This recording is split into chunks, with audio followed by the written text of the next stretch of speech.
जय हिंद दोस्तों। स्वागत है आपका द इंडियन कंटेंट परिवार में। एक बार सभी दोस्त बताएंगे कि आप सब कैसे हैं। आशा करता हूं अच्छे होंगे, स्वस्थ होंगे, लाजवाब होंगे और बेहतर तरीके से पढ़ाई कर रहे होंगे और अपने लक्ष्य की प्राप्ति की ओर तेज गति से दौड़ रहे होंगे, भाग रहे होंगे। चलिए दोस्त, हमारा टॉपिक है आज उत्तल लेंस सूत्र निगमन। इसी के बारे में हम लोग आज चर्चा करने वाले हैं। और आपको भी पता है, हमें भी पता है कि एक कक्षा 10 में भी और 12 में भी 6 नंबर में आता है सूत्र निगमन करने को। चलिए ज़्यादा टाइम न लेते हुए वीडियो को स्टार्ट करते हैं। और आप देखेंगे, ये आप चित्र देख रहे हैं, आकृति देख रहे हैं कि ये एक उत्तल लेंस है जिसके सम्मुख एक वस्तु रखी है, कोई भी। वो क्या है, ए बी है और मुख्य अक्ष के समांतर उससे किरणें जा रही हैं और वो फोकस से होकर जाती है, फोकस दूरी से होकर। और ये क्या है, दूसरी किरण जो है वो केंद्र से होकर जाती है, जिससे क्या होता है, हमें प्रतिबिंब मिलता है। अगर भाषा में हम लोग लिखे, क्या लिखेंगे, एक मिनट।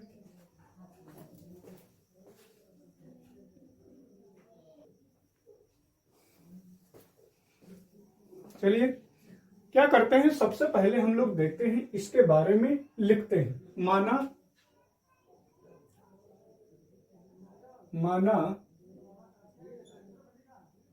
एक उत्तल लेंस है,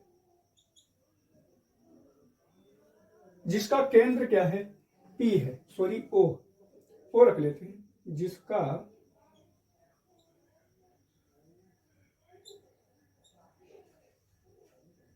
ओ है तथा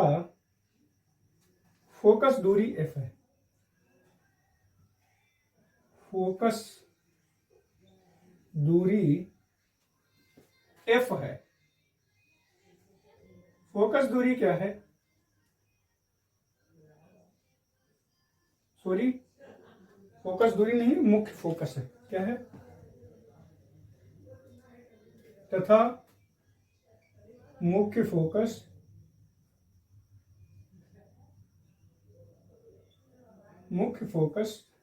सॉरी, ये कैपिटल एफ होगा, मुख्य फोकस एफ है। लेंस के सम्मुख क्या लिखेंगे, लेंस के सम्मुख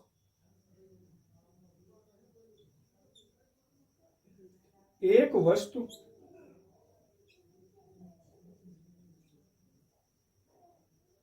ए बी रखी है।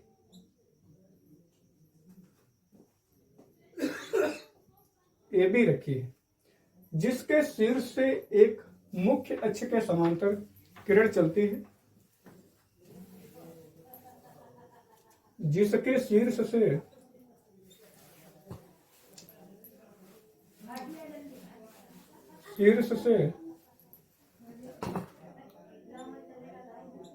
एक किरण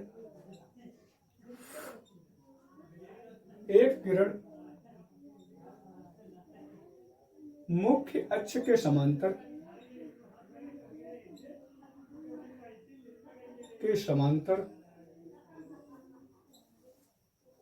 चलकर ये वाली किरण चली मुख्य अक्ष के समांतर। ये क्या है, ये जो रेखा है यहां से यहां तक, ये क्या है, मुख्य अक्ष है। चलकर अपवर्तन के पश्चात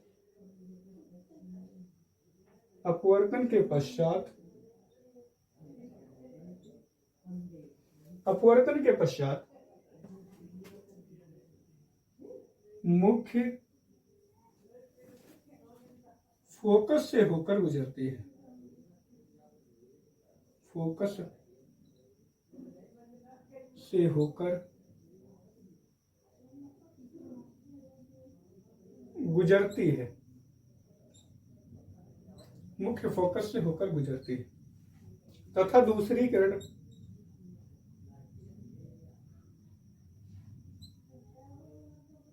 किरण दूसरी किरण ये चलती है और केंद्र लेंस के केंद्र से होकर जाती है।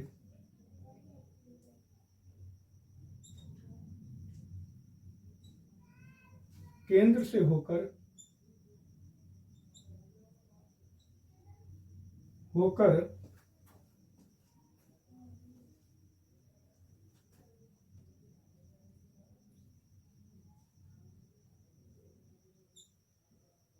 केंद्र से होकर जाती है, जिससे हमें एक प्रतिबिंब मिलता है। क्या? ए डैश बी डैश।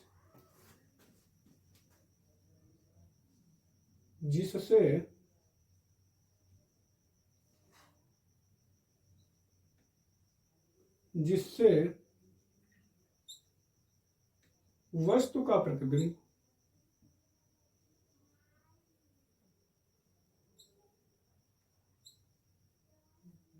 प्राप्त होता है।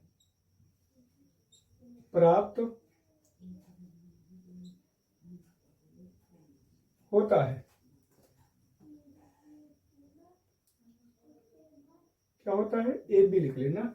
ए डैश बी डैश प्राप्त होता है। ये क्या है? ये प्रतिबिंब है। ये हो गई हमारी भाषा। अब हम क्या करेंगे? हमने इससे पहले उत्तल दर्पण और अवतल दर्पण के दोनों सूत्र निगमन करवाए हैं, आप उन्हें भी जाकर देख सकते हैं, और चिन्ह परिपाटी के साथ भी हमने बताया है। उन्हीं के अनुसार हम लोग करेंगे। सबसे पहले देखेंगे कि त्रिभुज ले लेंगे ए बी और ओ। ये क्या है? समरूप त्रिभुज है। किसके? ए डैश बी डैश ओ के।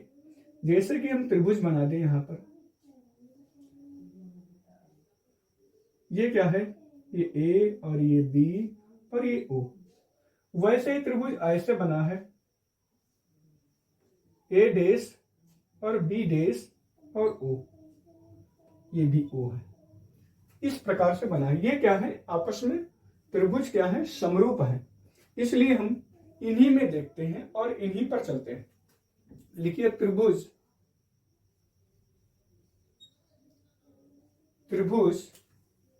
एक मिनट।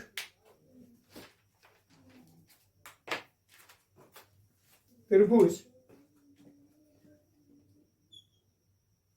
ए बी ओ तथा ए डैश बी डैश ओ में, इनमें चलते हैं। और एक इस भुजा के बटे में, इस भुजा को मतलब आप जो है समरूपता कसौटी पढ़ेंगे उनके अनुसार ये करवाया जाए। अगर त्रिभुज क्या होते हैं? समरूप होते हैं, तो उनके में समरूप त्रिभुजों की संगत भुजाएं क्या होती हैं? एक ही अनुपात में होती हैं, या उनका अनुपात क्या होता है? बराबर होता है। इसलिए हम क्या लिखेंगे? ए बी, ये खड़ी भुजा ली, उसके बटे में ए डैश बी डैश ले लिया। ए डैश बी डैश बराबर, यहां से ये वाली भुजा ले ली और ये वाली भुजा ले लेते हैं। क्या है? बी ओ और बटे में ए डैश ओ, ये ले लेते हैं और समीकरण एक मान लेते हैं। अब ऐसे कुछ त्रिभुज आपको एफ में दिख रहे होंगे। ऐसा त्रिभुज आपको दिख रहा होगा, ये एफ है, और ये क्या है? एल, और ये क्या है? ओ। आपको उस तरफ दिख रहा होगा, ये एफ है और ये ए डैश है और ये बी डैश है। इन त्रिभुजों में चलेंगे हम, इनको एक तरफ मान करके चलते हैं। चलिए अब त्रिभुज हम लोग इस समय देखते हैं। त्रिभुज एल ओ एफ तथा ए डैश बी डैश एफ में, इसमें देखते हैं। ये भी क्या है? समरूप है, इसलिए दोनों त्रिभुजों को हम लोग ले लेते हैं। अब क्या करते हैं? क्या लिखेंगे? ऊपर वाली भुजा एल ओ और बटे में क्या? ए डैश बी डैश। ए डैश बी डैश बराबर ऊपर क्या हो जाएगा ओ एफ और नीचे क्या हो जाएगा ए डैश एफ, ए डैश एफ। अब क्या करेंगे, यहां पर देखें जो ए बी है वो एल ओ के बराबर है, चूंकि ए बी बराबर एल ओ, इसलिए क्या करेंगे ए बी यहां पर लिख देंगे, ए बी बटा ए डैश बी डैश और बराबर में ओ एफ और नीचे ए डैश एफ। ये क्या हो गया, समीकरण 2 हो गया। अब इन दोनों समीकरणों से हम लोग समीकरण 1 व 2 से और देख रहे होंगे इस तरफ का और इस तरफ का ये बराबर है, तो इनको और इनको बराबर कर लेंगे। क्या, बी ओ बटा ए डैश ओ और बराबर में ओ एफ और नीचे क्या है ए डैश एफ। ये बचा। अब हम लोग क्या करते हैं, सबसे पहले देखते हैं हमें बी ओ दूरी, यहां से यहां तक की दूरी क्या है, इस तरफ लिख लेते हैं। बी से ओ की दूरी क्या है, यू है, क्योंकि ये वस्तु की दूरी है। अब ओ से एफ की दूरी क्या है, ओ से एफ की दूरी क्या है, ये है हमारे पास फोकस दूरी। अब ओ से ए डैश के बीच की दूरी क्या है, ओ से ए डैश के बीच की दूरी क्या है, ये है हमारे पास वी, क्योंकि ये प्रतिबिंब है और प्रतिबिंब से ओ की दूरी क्या हो जाएगी, वी हो जाएगी। अब इसमें क्या है, बी ओ है, बी से ओ तक की दूरी ये है। अब ए डैश ओ, ए डैश ओ नहीं दिख रहा, ये क्या हो जाएगा ओ और ये ए डैश, ये भी दूरी प्राप्त होगी। अब क्या करेंगे, तो सबसे पहले देखते हैं बी ओ की दूरी उसमें दे रखी है यू, यू रख लेते हैं। हमेशा इधर की दूरियों को माइनस में रखेंगे और क्या कहते हैं, परावर्तक पृष्ठ के दाईं ओर की दूरियों को माइनस में रखते हैं हम लोग। अब क्या करेंगे, इसलिए इसको माइनस रखा और नीचे वाली ए डैश ओ, मतलब कि यहां से यहां तक की दूरी, मतलब प्रतिबिंब की दूरी। अब इसको क्या रखेंगे, प्लस की रखेंगे। इससे इधर की दूरियों को प्लस में रखते हैं और इधर की दूरियों को माइनस में रखते हैं। आगे देखते हैं हम लोग ओ एफ, क्या, ओ से एफ की दूरी फोकस दूरी, ये क्या रखेंगे, प्लस में रखेंगे। अब क्या है, ए डैश एफ, ए डैश एफ मतलब कि ये दूरी हमें नहीं दे रखी है, तो इसको क्या करेंगे,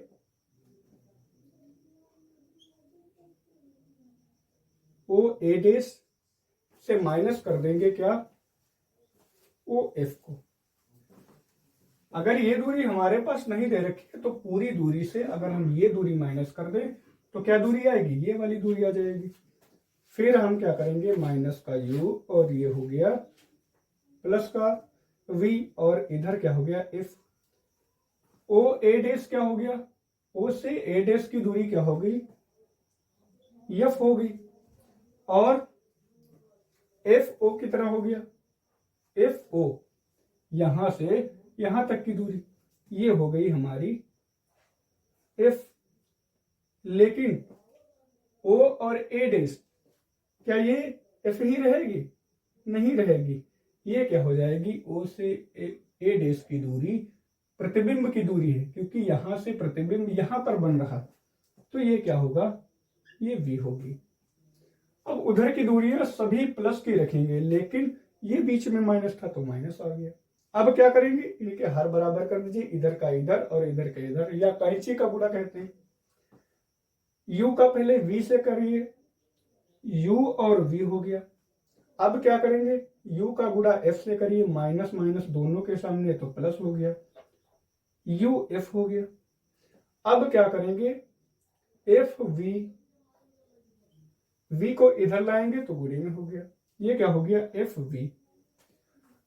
अब इसमें क्या कर देंगे एफ वी यू में या एफ वी यू से भाग करने पर,